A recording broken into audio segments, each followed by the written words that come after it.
दोस्तों, किन्नरों को आपने पैसे मांगते ज़रूर देखा होगा। इनको पैसे मांगते हुए हर जगह देखा जा सकता है। ट्रेन के अंदर, सड़कों पर और घरों में भी पैसे मांगते देखा होगा। जब भी किसी के घर बच्चा पैदा होता है, ये वहाँ पहुँच जाते हैं और वहाँ से बधाई के रूप में कुछ पैसे लेते हैं और बदले में अपना आशीर्वाद बच्चे को देते हैं। ऐसा माना जाता है कि किन्नरों द्वारा दिया गया आशीर्वाद नवजात बच्चे के लिए बहुत ही शुभ होता है। इसलिए घर के लोग इन्हें मोटी रकम दान में देते हैं। जिसकी जैसी सामर्थ्य है तो वो लाख भी दान में देते हैं। ट्रेन में भी आपने देखा होगा कि ज़्यादातर लोग किन्नरों को दान देने से मना नहीं करते हैं, क्योंकि लोगों को किन्नरों के आशीर्वाद पर भरोसा होता है।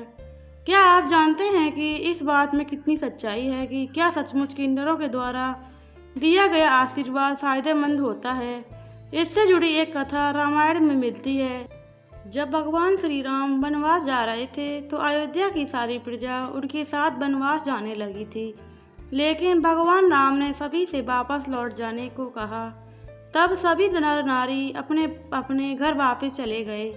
लेकिन जब श्री राम 14 वर्ष बाद वनवास से लौटकर वापस घर आ रहे थे तो उन्होंने देखा कि सभी नर नारी तो उनके कहने से 14 वर्ष पहले ही घरों में वापस चले गए थे, लेकिन किन्नर 14 वर्ष से वहीं पर खड़े थे। उनकी दृढ़ता देख प्रभु श्री राम ने प्रसन्न होकर आशीर्वाद दिया। राम जी ने कहा कि आज से किन्नरों के द्वारा दिया गया आशीर्वाद कभी खाली नहीं जाएगा। यह किसी को जो भी आशीर्वाद देंगे वह जरूर फलित होगा। किन्नरों को कभी दुखी क्यों नहीं करना चाहिए, ये भी शास्त्रों में बताया गया है कि किन्नरों को कभी भी दुखी नहीं करना चाहिए, क्योंकि इनके द्वारा दी गई बद्दुआ से व्यक्ति के भाग्य में परिवर्तन आ सकता है। ऐसा माना जाता है कि किन्नरों की बद्दुआ से व्यक्ति की जन्म कुंडली का बुध ग्रह कमजोर हो जाता है, जिससे आगे चलकर उसकी शादी में रुकावट आ जाती है, उनका व्यवसाय बाधित होता है और उन्हें पैसे की तंगी झेलनी पड़ती है। किन्नर और बुध ग्रह का सीधा संबंध है। किन्नर भी नपुंसक होता है और जन्म कुंडली का बुध ग्रह भी नपुंसक होता है। शास्त्रों के अनुसार अगर आप किसी किन्नर को दुखी करोगे तो आपके बुध ग्रह पर सीधा प्रभाव पड़ेगा। शास्त्रों में यह भी बताया गया है कि शादी में आ रही रुकावटों में किन्नरों का आशीर्वाद कारगर साबित होता है।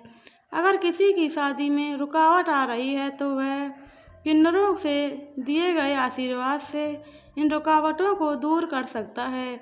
यहाँ तक कि धन की तंगी से भी किन्नरों के द्वारा दिए गए आशीर्वाद से छुटकारा पाया जा सकता है।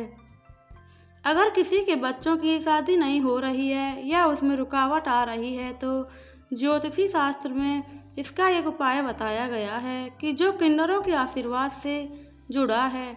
उपाय यह है कि किसी के बच्चों की शादी नहीं हो रही है तो उसे बुधवार के दिन अपने घर पर किसी किन्नर को बुलाना चाहिए और उसे श्रृंगार की सामग्री देनी चाहिए। श्रृंगार की सामग्री हरे रंग की होनी चाहिए। सामग्री देने के बाद किन्नर के पैर छूने चाहिए। ऐसा करने पर अगर किन्नर आशीर्वाद देता है तो निश्चित ही शादी में आई रुकावटें दूर हो जाती हैं। धन की तंगी दूर करने के लिए किन्नरों का आशीर्वाद बहुत ही लाभकारी होता है। अगर कोई धन की तंगी से जूझ रहा है तो उसे इससे छुटकारा पाना चाहता है तो शास्त्रों में इसके लिए एक उपाय बताया गया है कि बुधवार के दिन किसी किन्नर को दान अवश्य देना चाहिए। अपनी सामर्थ्य के अनुसार दान देने के बाद उसे किन्नर से 1 रुपये का सिक्का लेना चाहिए।